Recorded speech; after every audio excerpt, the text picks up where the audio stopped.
Olá, seja muito bem-vindo ao nosso resumo da semana.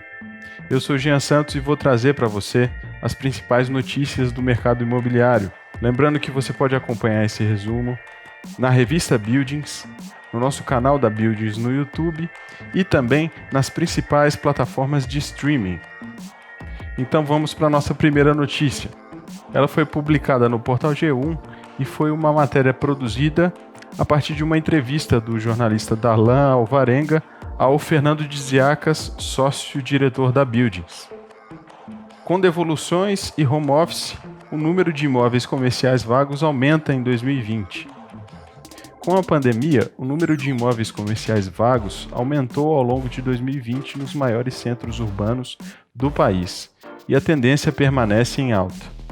A taxa de vacância, que calcula o percentual de imóveis vazios, estava em 13,32% no primeiro trimestre do ano passado, pré-pandemia, e seguia a trajetória de queda na cidade de São Paulo. Contudo, ela saltou para 17,29% no quarto trimestre, o maior patamar desde o primeiro trimestre de 2019, quando registrou 17,47%. O índice considera os prédios de escritórios de todas as classes, A, B e C. Já no Rio de Janeiro, a taxa de imóveis vazios subiu de 22,22% no primeiro trimestre de 2020 para 24,5% nos últimos 3 meses do ano, registrando um novo recorde histórico. Entre os imóveis de classe A, o percentual ficou em 39,98%. De acordo com Fernando Diziacas, sócio-diretor da Buildings, consultado pelo G1, o aumento de escritórios vagos é reflexo direto da pandemia, que fez crescer o número de devoluções de áreas ocupadas e de rescisões de contratos de aluguel. Abre aspas. Para se ter uma ideia, no primeiro trimestre de 2020 a expectativa era que a vacância baixasse para a casa de 10%. Daí veio a pandemia e quebrou o ciclo, que era de queda. Agora tivemos essa inversão e temos um ciclo de alta de vacância. Fecha aspas.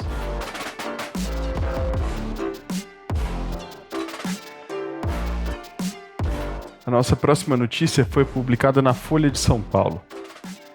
Lojistas lançam campanha Não Consigo Respirar por reajuste em aluguéis.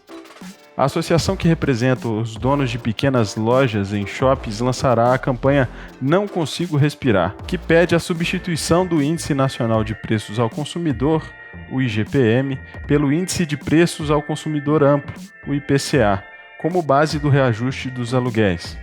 Isso ocorreu em razão da alta do IGPM de 23,14% em 2020, segundo afirma Tito Bessa Júnior, presidente da Associação Brasileira dos Lojistas Satélites.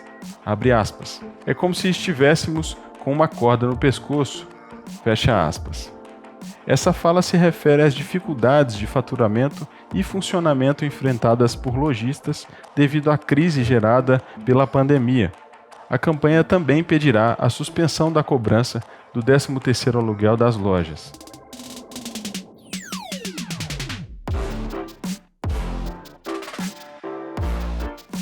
Nossa próxima notícia foi publicada no Estadão. E-commerce em alta impulsiona startups de logística no Brasil. As vendas online cresceram 47% no primeiro semestre de 2020, segundo um estudo feito pela Ebit Nielsen, em parceria com a bandeira de cartões Elo. Essa é a maior alta nos últimos 20 anos e foi impulsionada pelo fechamento forçado de lojas físicas em razão da pandemia. Apesar desse avanço, a mudança também expôs a dificuldade de pequenos e médios empreendedores com a logística. A pesquisa mostra que a média de tempo de envio de encomendas foi de 11,3 dias, maior do que os 10,6 dias observados no mesmo período de 2019. Por isso, as empresas intermediadoras, como as logitechs ou startups de logística, passaram a ser mais procuradas para ajudar empresas a gerir as entregas. Esse modelo de negócio se concentra em cobrar uma taxa para recolher encomendas em diversos e-commerces e depois selecionar e organizar diferentes serviços de transportadoras para enviar as compras aos clientes.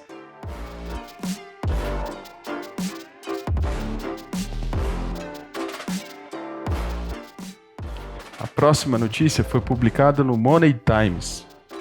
Vacinação garantirá o retorno dos funcionários aos escritórios até o fim do ano. O diretor-presidente do Goldman Sachs, uma das maiores empresas globais de banco de investimento, David Solomon, disse que espera ter todos os funcionários de volta aos escritórios até o fim desse ano, à medida em que a distribuição das vacinas aumentar. Abre aspas. O grande foco agora é vacinar as pessoas. Eu certamente esperaria muitos funcionários do Goldman Sachs de volta por completo até o fim do ano. Vamos superar isso.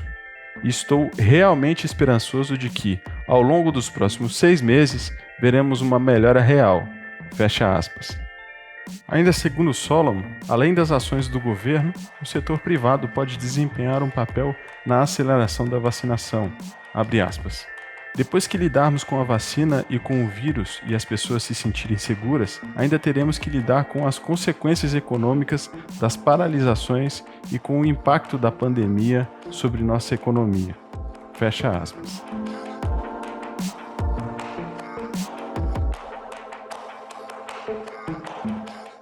Próxima notícia foi publicada no Valor Invest. Fundos imobiliários podem passar de 2 milhões de investidores. Os fundos de investimentos imobiliários, os FIIs, amargaram um desempenho médio negativo em 2020, mas gestoras e analistas estão otimistas nesse novo ano, que parece bem mais promissor para a categoria. Há, por exemplo, perspectivas de manutenção do ritmo de crescimento na base de investidores. Isto após ter superado a marca histórica de 1 milhão de pessoas físicas só no mercado listado. Os yields, ou dividend yields, que são o retorno com os dividendos pagos, também tendem a subir. Outra boa notícia é a possibilidade de recuperação de preços no médio prazo das cotas de fundos especializados em áreas mais atingidas pela pandemia, como shoppings e lajes corporativas. O mercado pode terminar 2021 com uma base de 2 milhões a 2 milhões e meio de investidores pessoas físicas, afirma a sócia e chefe de relação com investidores da Habitat Capital Partners, Juliana Pedrosa.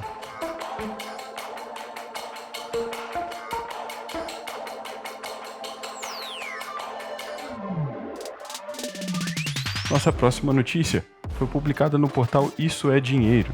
PL cria auxílio para o trabalhador que estiver em home office. Com o crescimento do número de trabalhadores no sistema home office, o projeto de lei 5.341 de 2020 institui o auxílio home office. O benefício estabelece que o empregador subsidiará despesas do trabalho na própria residência.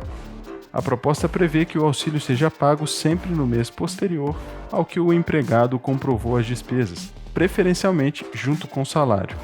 Pela legislação, as despesas previstas relacionadas ao trabalho incluem internet, energia elétrica, softwares e hardwares, além de infraestrutura necessária ao trabalho remoto. O projeto planeja que o empregador contribua com 30% desses gastos. O texto estabelece ainda que o benefício concedido não tem natureza salarial e nem se incorpora à remuneração, bem como não incide contribuição previdenciária, nem de Fundo de Garantia por Tempo de Trabalho, o FGTS.